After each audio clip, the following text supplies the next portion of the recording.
अक्सर कहा जाता है जिन चीजों का आपको पता ना हो, जिन्हें सदियों से किसी ने छुआ ना हो, उन्हें गलती से भी नहीं छेड़ना चाहिए। दुनिया ऐसे रहस्यों से भरी पड़ी है जिनका कि हमें अंदाजा तक नहीं। अब हमारी आज की मूवी में ऐसे ही एक टूरिस्ट का ग्रुप जंगल के बीच में मौजूद एक पुराने खंडर को ढूंढ निकालते हैं। एक ऐसा स्ट्रक्चर जो कि पिछली कई सदियों से सुनसान पड़ा था। उसके अंदर ऐसा कुछ था जिसे कि किसी इंसान ने आज तक नहीं छुआ। अब वे चाहते तो यहीं से वापस लौट जाते, लेकिन उन्होंने इसके अंदर जाने की गलती कर दी। अब इससे आगे क्या होगा और इस जंगल का राज क्या है, सब कुछ चलिए शुरू से जानते हैं हमारी आज की मूवी में। कहानी की शुरुआत दो कपल से होती है जो कि अभी कुछ दिन आराम करने और छुट्टियां बिताने दूर जंगल में मौजूद एक कैबिन में रहने आए हैं, जहां पहला कपल है बेन और उसकी गर्लफ्रेंड मार्गरेट, जो कि पिछले कई सालों से एक साथ है लेकिन उनकी शादी नहीं हुई। तो वहीं दूसरा मैरिड कपल थॉमस और उसकी पत्नी एली है। यहाँ थॉमस और एली के दो बच्चे भी साथ हैं, बड़ी बेटी लूसी और छोटा बेटा स्पेंसर। दरअसल बेन और थॉमस बहुत अच्छे दोस्त रहे हैं, तो वे अक्सर साथ मिलकर घूमने निकलते। हालांकि अब बेन और उसकी गर्लफ्रेंड मार्गरेट ने नोटिस भी किया कि थॉमस और उसकी पत्नी एली के बीच सब कुछ ठीक नहीं चल रहा। वे दोनों यहाँ आने के बाद से एक दूसरे से अच्छे से बात भी नहीं कर रहे। तो वे फैसला करते हैं कि वे इसका कारण पता लगाकर उन दोनों के बीच पैचअप करवा देंगे। जबकि बेन और मार्गरेट एक दूसरे से बहुत प्यार तो करते हैं, लेकिन उन्होंने अब तक भी शादी नहीं की। दरअसल बेन शुरू से ही बच्चे पैदा नहीं करना चाहता और किसी बंधन में नहीं बंधना चाहता। अब अगली सुबह सबका मूड अच्छा करने के लिए बेन पूरे ग्रुप को इसी जंगल में एक हाइकिंग पर चलने को कहता है। वैसे भी वे शहर की भगदड़ से दूर जाने यहाँ आए थे। बेन अब आगे बढ़ते हुए रास्ते में पेड़ पौधों को काटकर रास्ता बनाने लगता, जबकि उसके पीछे उसका पूरा ग्रुप था। वहीं थॉमस के दोनों बच्चे तो इस हाइकिंग को बहुत एंजॉय कर रहे थे, क्योंकि वे जंगल के इतनी अंदर आज तक कभी नहीं गए। सभी को अब काफी देर चलने के बाद जंगल के बीच में एक अजीब सा पुराना स्ट्रक्चर दिखाई देता है। ये दिखने में काफी अजीब था, मानो कि यहाँ उनसे पहले कोई इंसान नहीं आया हो। अब बेन तो उसे देख बहुत खुश होता है कि उन्होंने शायद से किसी छुपे हुए खजाने को ढूंढ निकाला है, क्योंकि बीच जंगल में ऐसा पुराना स्ट्रक्चर, इसके बारे में बाहर किसी को पता नहीं होगा। और वो बाकी सबको काफी एक्साइटेड होकर अपने पीछे इसके अंदर चलने को कहता है। हालांकि अभी उन्हें पता नहीं था कि उन्होंने इस जगह को ढूंढकर कितनी बड़ी गलती कर दी। यहाँ बेन के पीछे बाकी सब भी एक्साइटेड होकर अंदर चले गए। वहीं वे जैसे जैसे अंदर जाते जा रहे थे तो उन्हें कुछ वियर्ड लगने लगा, क्योंकि यहाँ अंदर बहुत ही यूनिक पेड़ पौधे उगे हुए थे। ऐसे पेड़ पौधे जो कि आज से पहले उन्होंने कभी नहीं देखे, जबकि इतनी अंदर जहाँ की सूर्य की रोशनी तक नहीं पहुँच पाती, वहाँ तो पौधे उगने ही नहीं चाहिए थे। खैर वे इन सबको इग्नोर कर आगे बढ़ते गए और फाइनली इस इमारत के बीचों बीच उन्हें एक बेहद ही बड़ा और खतरनाक कुआं नजर आया। ऐसा लग रहा था मानो इस कुएं को किसी ने जानबूझकर बनाया हो। अब उन्हें कुएं के अंदर झांकने पर उसका तल दिखाई नहीं देता, तो थॉमस और एली अपने बच्चों को उस कुएं से दूर रहने को कहते हैं, क्योंकि अगर वे नीचे गिर गए तो इस कुएं में तो कोई सीढ़ियां भी नहीं है, फिर वे निकल भी नहीं पाएंगे। बेन अब उस कुएं की गहराई का अंदाजा लेने के लिए एक भारी पत्थर को नीचे गिरा कर देखता है, लेकिन वो पत्थर नीचे गिरता ही गया। उसकी जमीन से टकराने की कोई आवाज उन्हें नहीं आई, यानी कि ये कुआं इतना ज्यादा गहरा है जितना कि वे अंदाजा तक नहीं लगा सकते। अब हर कोई हैरान था कि फिर ये कुआं पृथ्वी के कितने नीचे तक जाता होगा। वहीं इससे भी अजीब बात कि इसे बनाया किसने है, कोई भी इंसान इतनी गहरी खुदाई कैसे कर सकेगा। जबकि दोनों बच्चे लूसी और स्पेंसर तो अब अजीब कारणों से उस कुएं की ओर आकर्षित होने लगते हैं, मानो कि वो उन्हें किसी तरह से सम्मोहित कर रहा हो। तभी अचानक से लूसी के नाक से खून भी आने लगा, तो थॉमस जल्दी से उसे संभालता है। सभी बड़े लोग अब डरकर वापिस से यहाँ से निकलने का सोचते हैं कि पता नहीं ये कैसी जगह हो। अब तो उन्हें भी यहाँ डर लगने लगा कि तभी पीछे से स्पेंसर अब मुड़कर चुपचाप उसी कुएं की ओर आगे बढ़ने लगा। उसे कोई होश नहीं कि वो कर क्या रहा है। लकीली पीछे से बेन और बाकी सब ने सही वक्त पर उसे नोटिस कर लिया कि वो तो उस कुएं में कूदने जा रहा है, और बेन अब बिल्कुल आखिरी वक्त पर स्पेंसर को पकड़ वापस खींच लेता है। यानी कि ये कुआं नॉर्मल नहीं, ये पृथ्वी के ऊपर से होकर बहुत नीचे तक जाता है। अब सभी लोग वापस से अपने कैबिन में आकर उस स्ट्रक्चर के बारे में भुलाने के लिए और नॉर्मल होने के लिए एक दूसरे के साथ ड्रिंक करने लगे। लेकिन अब बात करते हुए यहाँ भी थॉमस और एली में बहस होने लगी। वे तो एक दूसरे के साथ रहकर भी खुश नहीं, तो अब उनमें और ज्यादा बात न बिगड़े, इसलिए थॉमस को बेन अपने साथ वॉकिंग करने दूर ले गया, जबकि मार्गरेट एली के साथ अपने कैबिन में आ गई। मार्गरेट उससे आखिरकार पूछ ही लेती है कि उसमें और उसके पति में अनबन किस बात की है। वे तो पहले बहुत खुश रहते थे और एक दूसरे से बहुत प्यार भी करते थे। तो एली शर्माए ना और उसे सब सच बता दे। अब एली ने उसे रिवील करना शुरू किया कि कैसे कुछ महीनों पहले थॉमस के साथ वे दोनों उसके स्कूल रियूनियन की पार्टी में गए थे, लेकिन वहाँ पर उसने कुछ ज्यादा ही ड्रिंक कर ली। वो बहुत नशे में हो गई और वो गलती से उस रात थॉमस के एक दोस्त के साथ इंटीमेट हो गई, जिसका कि बाद में थॉमस को पता चल गया। और इसी कारण तब से थॉमस उसे ढंग से बात नहीं करता, जबकि वो समझा चुकी है कि तब वो नशे में थी और उसे कुछ भी याद नहीं रहा। अब मार्गरेट कहती है कि वो उन्हें फिर से करीब ले आएगी और उसने ऑफर किया कि आज की रात उनके दोनों ही बच्चे वो और बहन संभाल लेंगे और एली अपने पति थॉमस के साथ अपने कमरे में एक अच्छी सी रात बिताए, जिससे कि थॉमस अपने पुराने समय को याद कर सब भूल जाएगा। अब शाम होने पर जब सब बाहर ही थे तो मार्गरेट ने थॉमस को भी बोल दिया कि उनके दोनों ही बच्चे आज उनके साथ सोएंगे, जिसके बाद बेन और मार्गरेट उनके बच्चों के साथ अपने रूम में आ गए। वे उन बच्चों के साथ मिलकर खेलने लगे जब तक कि उन्हें नींद ना आ जाए। लेकिन अब छोटा स्पेंसर अजीब कारणों से बेन से कहता है कि उसे कैसे भी करके फिर से उसी कुएं में वापस जाना है। लूसी ने भी कहा कि उसे उस कुएं से वापस आने के बाद कुछ भी अच्छा नहीं लग रहा। अब बेन और मार्गरेट को लगा कि वे बच्चे उनके साथ मजाक कर रहे होंगे, तो उन्होंने उन्हें इग्नोर कर दिया। बेन अब बच्चों के साथ और गेम खेलने लगता है, जबकि मार्गरेट बेन को बच्चों के साथ देख बहुत खुश होती है। उसे लगा कि अब शायद से वो शादी के लिए मान ही जाएगा और फिर वे अपने बच्चे पैदा करेंगे। तो वो अब दोनों बच्चों को सुलाकर बेन के साथ बाहर आकर ड्रिंक कर एंजॉय करने लगी। वे यहीं रात को ड्रिंक करते हुए सो गए, लेकिन उन्हें पता नहीं था कि आज की रात के बाद से सब कुछ बदल जाएगा। सुबह उठने पर मार्गरेट ने नोटिस किया कि दोनों ही बच्चे अब अपने रूम में नहीं थे। अब बेन भी उसके साथ मिलकर दोनों बच्चों को ढूंढने लगता है, मगर वे उन्हें कहीं नहीं दिखे।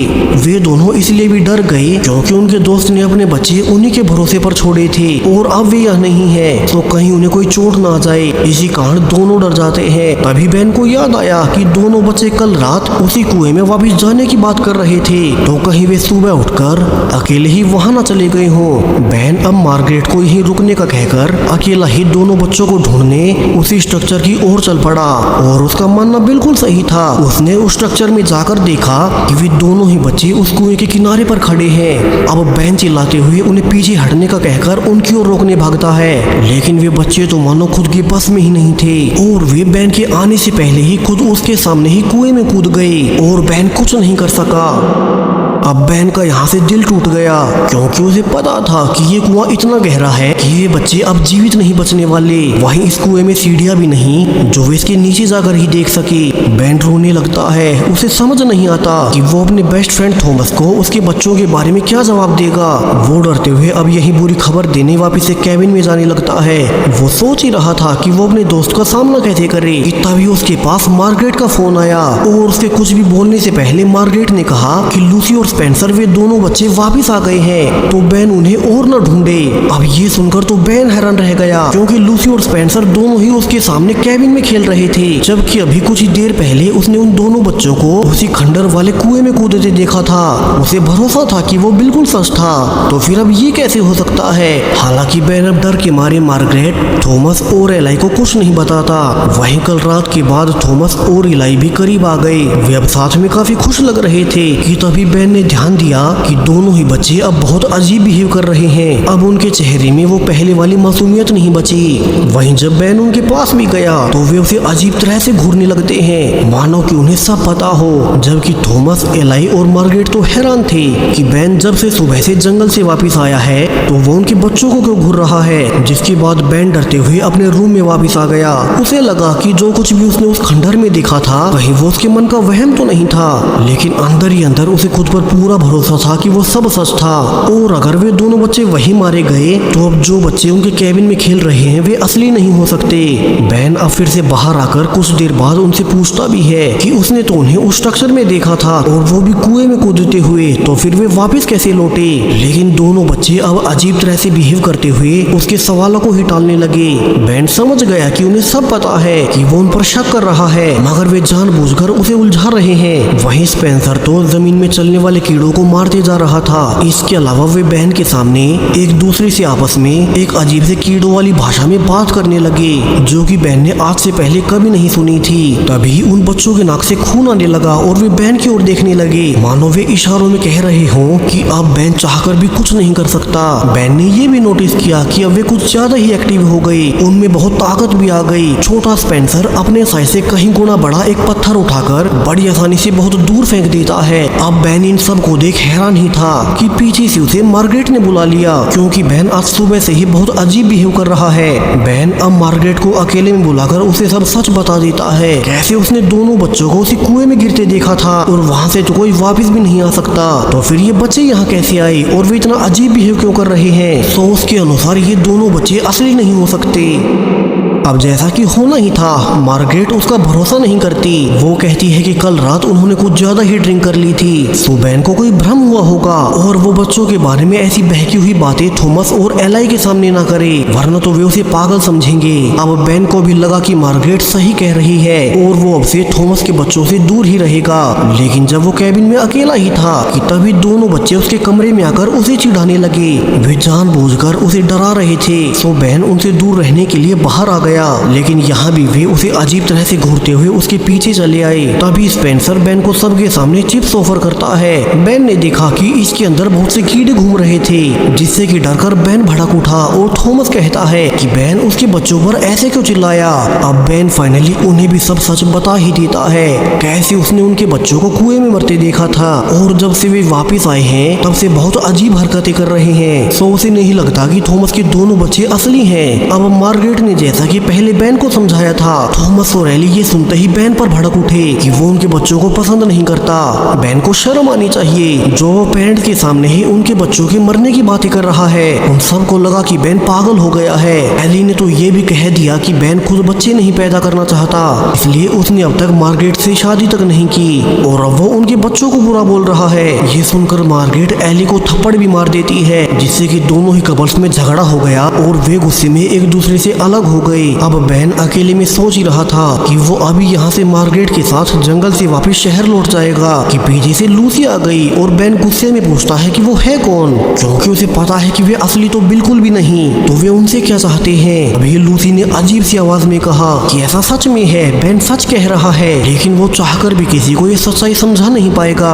बेन अब और डर गया कि पीछे से स्पेंसर एक लोहे का शेवल बेन को मारने लगा और बेन जब गुस्से में उसे छीनने की कोशिश भी करता है तो वो लोहे की रोड तेजी से स्पेंसर को जा लगी, जिससे कि उसे सांस लेने में मुश्किल होने लगती है और वो वहीं गिर पड़ा। बाकी सब भी इसी आवाज से अंदर आ गए और वे बेन को स्पेंसर के पास देख समझने लगते हैं कि बेन ने गुस्से में स्पेंसर को जानबूझकर मारा है। एली और मार्गरेट स्पेंसर को बचाने की तभी कोशिश भी करती हैं, मगर उसने आखिरकार दम तोड़ ही दिया। अब वे गुस्से में बेन को बाहर निकाल जल्दी से पुलिस में कंप्लेन कर देती हैं कि बेन ने उनके बेटे को मार दिया है। हालांकि चूंकि अभी वे जंगल के बीच में मौजूद हैं, तो पुलिस को यहाँ आने में कई सारे घंटे लगेंगे।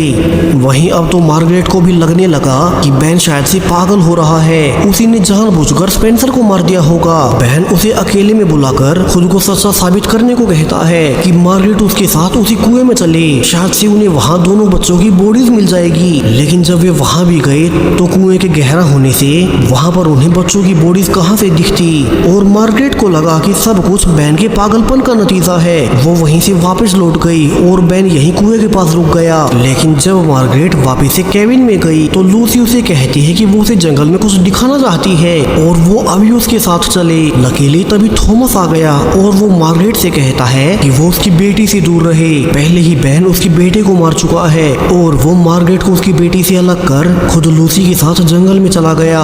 मार्गरेट अब एली से मिलने और उसका हाल जानने उसके कमरे में जाती है, लेकिन अब अजीब कारणों से एली के पूरे कमरे में हर ओर खून लगा हुआ था।